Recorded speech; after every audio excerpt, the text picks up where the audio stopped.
बहुत समय पहले की बात है। रामपुर नामक गांव में दिव्या अपने मामा मामी के साथ रहा करती थी, क्योंकि कुछ समय पहले ही दिव्या के माता पिता की एक ट्रेन हादसे में मृत्यु हो जाती है। इसलिए दिव्या के मामा दिव्या की परवरिश के लिए उसे अपने साथ अपने घर लेकर आ जाते हैं, ताकि उसकी अच्छी तरह देखभाल हो सके।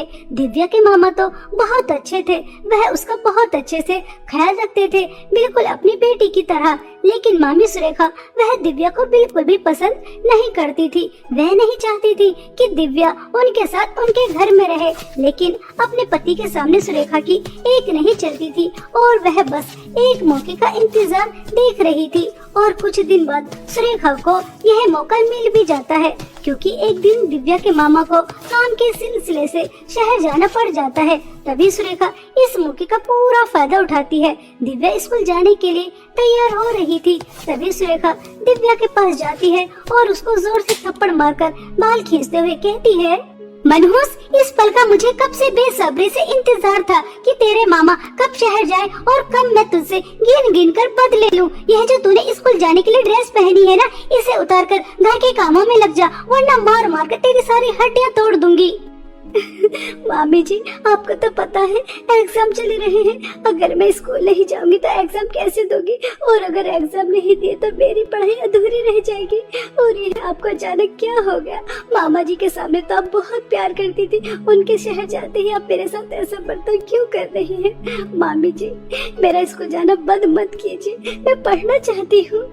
अब मैं तुझ जैसी मनहूस लड़की को और बर्दाश्त नहीं कर सकती। मेरा बर्दाश्त का बंध टूट चुका है। पहले अपने माता पिता को खा गई और अब इस घर में आकर अपनी मनहूसत फैला रही है। हम दोनों पति पत्नी में लड़ाई करवाती है। मनहूस, हम तेरा पालन पोषण करें या फिर अपने बच्चों का? मेरी भी बेटी है, मैं तुझे उसका हक नहीं मानने दूंगी। इसलिए आज से तेरा स्कूल जाना बंद। अब तू मेरे लिए सिर्फ एक नौकर की हैसियत से है। अगर तू घर के सारे काम करेगी, जिस हालत में मैं तुझे रखूंगी उस हालत में रहेगी तो तू इस घर में रहेगी, वरना मैं तुझे इस घर से धक्के मार के निकाल दूंगी। अब तेरे मामा भी नहीं है यहाँ तेरी साइड लेने के लिए, और जब वो यहाँ आएंगे तो तेरे बारे में पूछेंगे तो मैं कोई भी मन गढ़ंत कहानी सुना दूंगी, तेरे खिलाफ भड़का दूंगी, समझ रही है? और वैसे भी तो मुझे ऐसी वैसी औरत मत समझना, मैं बहुत खतरनाक औरत हूँ, समझ रही है? बेचारी दिव्या चुपचाप अपनी मामी की बात मान लेती है, क्योंकि दिव्या अच्छी तरह से जानती थी कि उसकी मामी कितनी ज्यादा खतरनाक है। वह जो कहती है वैसा ही करती है। अगर उसने अपनी मामी की बात नहीं मानी तो वह कहाँ जाएगी? उसके पास तो सर छुपाने के लिए छत भी नहीं है। बेचारी दिव्या मायूस होकर अपनी स्कूल की ड्रेस उतार देती है और घर के काम काज में लग जाती है। दिव्या पूरे दिन घर के काम करती और उसके बाद सुरेखा के पैरों की मालिश करती। और सुरेखा की बेटी नैना, वह भी बिल्कुल अपनी माँ की तरह थी। वह भी दिव्या को बहुत ज्यादा परेशान करती थी। अपना स्कूल का सारा होमवर्क दिव्या से कराती थी और उससे खाने के लिए कभी कुछ मंगाती तो कभी कुछ मंगाती। जितना हो सकता था दोनों माँ बेटी मिलकर दिव्या को परेशान कर रही थी। और खाने के लिए भी 3-4 दिन में सिर्फ एक ही बार उसे देती और पहनने के लिए भी फटे पुराने कपड़े देती। ऐसे ही एक दिन नैना और सुरेखा दोनों किसी की पार्टी में जा रही थी। नैना अपने रूम में तैयार हो रही थी, तभी दिव्या नैना से कहती है, नैना, मैंने तुम्हारी अलमारी आज देखी है।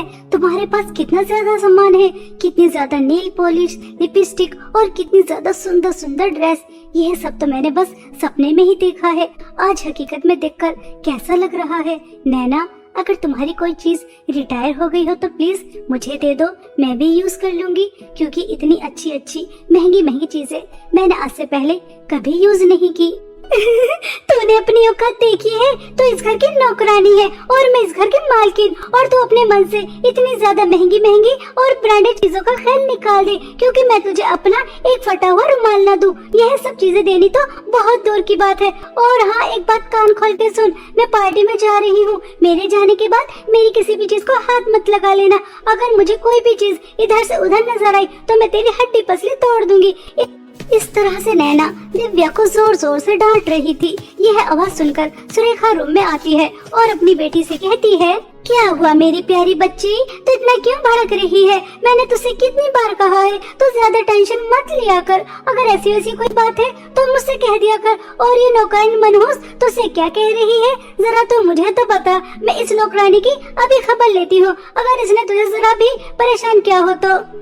अपनी माँ के बार बार पूछने के बाद नैना उन्हें सब बता देती है कि किस तरह वह उसकी चीजों पर नजर रखती है। तभी सुरेखा दिव्या को एक जोर से थप्पड़ लगाती है और उससे कहती है, मनहूस, हमेशा बस सजने संवरने का ही तुझे शौक है, काम करने का तो है नहीं। हमेशा तुझसे बस काम कह कर करवाना पड़ता है। घर कितना गंदा पड़ा है और कितने सारे गंदे कपड़े पड़े हैं और अभी इस्त्री भी होनी है। बस 24 घंटे आराम आराम आराम। काम तो इस महारानी से कह ही मत दो। इतना सारा काम जो पड़ा है वह कौन करेगा? तेरी मरी हुई माँ। जब तक हम दोनों पार्टी में से वापस आते हैं तब तक घर के सारे काम हो जाने चाहिए। और आज के बाद मेरी बेटी की किसी भी चीज पर नजर मत रख लेना, वरना तेरी आंखें निकाल लूंगी।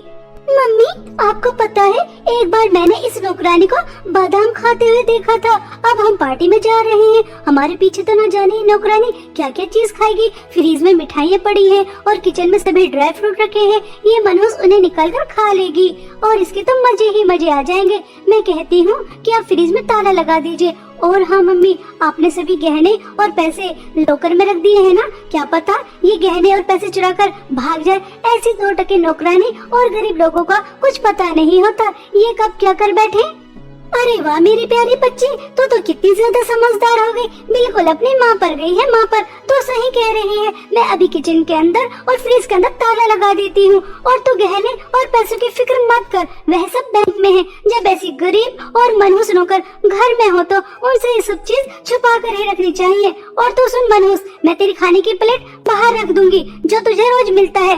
और हमारे आने से पहले पहले सभी काम हो जाने चाहिए। महारानी बनकर आराम मत करने लग जाना। हाँ, ऐसा कहकर सुरेखा फ्रिज और किचन के अंदर ताला लगा देती है। दोनों माँ बेटी सज धज कर पार्टी में चली जाती हैं और दिव्या बेचारी घर में अकेली घर की देखभाल करने के लिए रह जाती है। वह पहले पूरे घर की अच्छी तरह सफाई करती है, उसके बाद कपड़े धोती है, इस्त्री करती है। सुरेखा और नैना के रूम की अच्छी तरह सफाई भी करती है, उनके कपड़े अलमारी में लगाती है और सारा काम करने के बाद वह अपने हिस्से का खाना किचन के बाहर से लेने जाती है। और खाना देकर दिव्या के आंसू रुकते नहीं हैं। वह बहुत रोती है क्योंकि रोज तो उसे 2 रोटी सब्जी के साथ मिल जाया करती थी, लेकिन आज सुरेखा जानबूझकर 4-5 दिन की बासी 2 रोटी चटनी के साथ रख कर गई थी। यह देखकर दिव्या को बहुत दुख होता है और वह अपने माता पिता को याद कर बहुत ज्यादा फूट फूट कर रोती है। माँ पिताजी, आज मुझे आप लोगों की बहुत याद आ रही है। आप दोनों मुझे इतनी जल्दी अकेला छोड़कर क्यों चले गए? इस दुनिया में अनाथ बच्चों का कोई नहीं होता, अपने ही उन्हें बोझ समझने लगते हैं। आपको तो स्वर्ग से सब दिखाई दे रहा होगा कि मेरे पर कितना अत्याचार हो रहा है। देखिए कैसे मुझे सूखी रोटी चटनी के साथ मिली है। यह सब कुछ जानबूझकर क्या है ताकि मैं भूखी रह जाऊं और वह पार्टी में एंजॉय कर रही होंगी। माँ पिताजी, आपको पता था ना कि मुझे पढ़ने का कितना शौक था। पढ़ लिख कर मैं कुछ बनना चाहती थी, लेकिन आपकी मृत्यु के बाद मेरा ये सपना अधूरा ही रह गया। मुझसे मेरी पढ़ाई छिड़ गई। मम्मी की यह सारी बात कड़वे कड़वे घूंट मजबूरी में पीती हूँ ताकि वह मुझे घर से बाहर न निकाले। मुझे आपकी बहुत याद आ रही है, बहुत। इस तरह से दिव्या बहुत ज्यादा फूट फूट कर रो रही थी और अपने माता पिता को याद कर रही थी। तभी दरवाजे पर एक बूढ़ी औरत आती है और वह दरवाजे को खटखटाती है। दिव्या तुरंत दरवाजे पर जाती है तो वह बूढ़ी औरत दिव्या से कहती है, बेटा, क्या तुम्हारे घर में कुछ खाने के लिए है? क्या तुम मुझे कुछ खाने के लिए दे सकती हो? मुझे बहुत तेज भूख लगी है, बहुत समय से कुछ नहीं खाया। अम्मा जी, मेरी इतनी अच्छी किस्मत कहाँ है कि मैं अपने हाथ से किसी को कुछ दे सकूं। मैं तो खुद दूसरों की ठोकरों में रोटी खा रही हूँ। आपको पता है मेरी मम्मी मुझे ये 2 सूखी रोटी देकर गई हैं। 2 दिन बाद मुझे ये फिर मिल जाएंगी। अगर आप खा सकती हैं तो खा लीजिए, मैं आज भूखी रह जाऊंगी। बेटा, तुम्हारा दिल कितना बड़ा है। ऐसे लोग दुनिया में कम ही होते हैं जो अपने से पहले दूसरों के बारे में सोचते हैं। बेटा, मैं कब से एक ऐसी ही लड़की की तलाश कर रही थी जो दूसरों की मदद करती हो। बेटा, मैं परी लोक की सबसे ज्यादा शक्तिशाली रानी परी हूँ, लेकिन पृथ्वी की डायना चुड़ैल ने मुझे बुढ़िया बना दिया और उसने मेरी जादुई छड़ी बादलों में जादुई 3 चांद के अंदर रखी है। मेरी जादुई छड़ी लाना इतना आसान नहीं है। वहाँ जाकर पहले तुम्हारी परीक्षा होगी और अगर तुम अपनी परीक्षा में पास हो गई तभी मेरी जादुई छड़ी ला सकती हो। बेटा, क्या तुम मेरी जादुई छड़ी लेकर आओगी? अम्मा जी, मगर मैं जादुई 3 चांद तक कैसे जाऊंगी? मेरे पास तो कोई जादुई शक्ति भी नहीं है। बेटा, यहाँ से कुछ दूर चलना, तभी तुम्हें एक जंगल नजर आएगा और उसके पीछे एक पहाड़। बस वहाँ जाकर अपनी आंखें बंद कर लेना, उसके बाद तुम जादुई 3 चांद के पास पहुँच जाओगी। जैसा कि वह बूढ़ी औरत ने कहा था, दिव्या वैसा ही करती है और वह कुछ ही समय में जादुई 3 चांद के पास पहुंच जाती है। तभी पहले जादुई चांद से आवाज आती है, दिव्या, दिव्या, तुम मेरे जादुई चांद के अंदर आओ। यहाँ की दुनिया तुम्हें बहुत अच्छी लगेगी। यहाँ पर बस सोना ही सोना है। इतना सोना देखकर तुम्हारी आंखें चमचमा जाएंगी। यहाँ आकर तुम ऐश करोगी, ऐश। आओ आओ, मेरे जादुई चांद के अंदर आओ, तुम्हें यहाँ कोई खतरा नहीं है। दिव्या, दिव्या, तुम मेरे जादुई चांद के अंदर आओ। यहाँ पर तुम्हें हीरे ही हीरे, पैसे ही पैसे नजर आएंगे। इतनी सारी धन दौलत देखकर तुम्हारी आंखें चमचमा जाएंगी और तुम इतनी सारी धन दौलत से ऐश ही ऐश करोगी। तुम्हें कभी किसी चीज की कोई कमी नहीं होगी। आ जाओ, मेरे जादुई दूसरे चांद के अंदर आ जाओ। यहाँ तुम्हें कोई खतरा नहीं है। बस यहाँ की धन दौलत ले जाओ। दिव्या, दिव्या, तुम यहाँ रानी परी की जादुई छड़ी लेने आई हो। वह मेरे अंदर है। आ जाओ और मेरे अंदर से रानी परी की जादुई छड़ी ले जाओ जो डायना चढ़ा ले रखी है। मगर एक बात ध्यान रखना, अगर तुम पहले और दूसरे जादुई चांद के अंदर की धन दौलत लेकर आओगी तो तुम जादुई छड़ी नहीं लेकर जा सकती। बस तुम यहाँ से एक ही चीज लेकर जा सकती हो, या तो ढेर सारी धन दौलत या फिर रानी परी की जादुई छड़ी जिसके अंदर उनकी जान बसी है। अब तुम्हारे हाथ में है कि तुम क्या चुनती हो।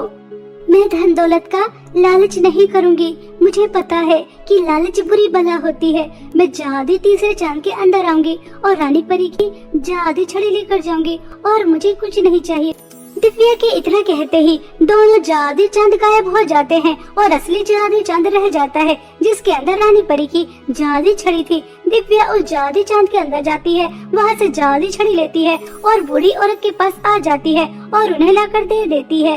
जादुई छड़ी की मदद से वह बूढ़ी औरत अपने असली रूप में आ जाती है और वह रानी परी बन जाती है। तभी वह दिव्या से कहती है, मैंने तुम्हारा चयन कर कर बहुत अच्छा किया। मुझे उम्मीद थी कि तुम जरूर मेरा काम पूरा करोगी। 10 साल बाद मैं अपने असली रूप में आई हूँ सिर्फ तुम्हारी वजह से। अगर तुम धन दौलत का लालच करती जैसे कि तुम्हें पहले और दूसरे जादुई चांद ने दिया था, सोने हीरे और पैसों का, मगर तुमने लालच नहीं किया। तुम बहुत अच्छी हो। तुमने मुझे मेरी जादुई छड़ी दी, इसलिए मैं तुम्हारी मदद करना चाहती हूँ। यह लो मेरी अंगूठी, इसे पहन लो और तुम इस अंगूठी से जो मांगोगी वह तुम्हें मिल जाएगा। तुम्हें किसी चीज की कोई कमी नहीं होगी। बेटा, ऐसे ही दूसरों की मदद करते रहना। रानी परी अपनी अंगूठी देकर परी लोक वापस चली जाती हैं। दिव्या बहुत खुश थी और वह अंगूठी पहन लेती है और उससे बहुत सारे पैसे मांगती है। उसके सामने आ जाते हैं। तभी दिव्या अपनी मामी का घर छोड़कर दूसरे गांव चली जाती है और वहां जाकर अपना घर बनाती है और उसे पढ़ने का शौक था, इसलिए वह फौरन अपना एडमिशन भी करा लेती है और वह खुशी खुशी स्कूल जाती है, अपनी मामी के अत्याचार से बहुत दूर। ऐसे ही समय बीत रहा था। एक दिन दिव्या सुरेखा और नैना को शॉपिंग मॉल में मिलती है, जिसे देखकर दोनों माँ बेटी चौंक जाती हैं। नैना बेटा देख, हमारे घर की मामूली सी नौकरानी कितने बड़े मॉल में शॉपिंग कर रही है। मैंने तो सोचा था हमारे अत्याचार के डर से किसी अनाथालय में पड़ी होगी, लेकिन ये तो महंगी महंगी चीज खरीद रही है। आखिर इसके पास ऐसा क्या आ गया? तभी दोनों माँ बेटी दिव्या के पास जाती हैं और उसे कहती हैं, अरे वाह दिव्या बेटा, तुम इतने बड़े मॉल में शॉपिंग कर रही हो। तुम्हारे घर से जाने के बाद मैंने तुम्हें कहाँ कहाँ नहीं ढूंढा।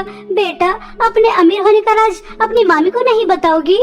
हाँ हाँ मामी, क्यों नहीं, मैं आपको जरूर बताऊंगी। आपको पता है हमारे गांव के बाहर जो जंगल है उसके पीछे एक काली पहाड़ी है। बस वहाँ जाकर अपनी आंखें बंद कर लेना और फिर तुम तुरंत जादुई 3 चांद के पास पहुँच जाओगी। वहाँ जाकर तुमसे कुछ सवाल पूछे जाएंगे। अगर तुम अपने सवाल में पास हो गई तो तुम्हें बहुत सारी धन दौलत मिल जाएगी। दिव्या की बातें सुनकर दोनों माँ बेटी को धन दौलत का लालच आ जाता है और वह कुछ समय बाद जादू 3 चांद के पास पहुंच जाती हैं। जैसा कि दिव्या से सवाल पूछे गए थे वैसे ही एक एक कर दोनों माँ बेटी से भी पूछे जाते हैं, लेकिन उन्हें तो धन दौलत से मतलब था, इसलिए वह पहला और दूसरा जादू चांद चुनती है और जैसे ही उसके अंदर जाती है तो कभी लौटकर नहीं आती। दोनों चांद के साथ वह भी हमेशा हमेशा के लिए गायब हो जाती हैं। इस तरह उन्हें उनके लालच और बुरे कर्मों की सजा मिल जाती है और दिव्या अपने अच्छे स्वभाव की वजह से एक हंसी खुशी जीवन बिताती है।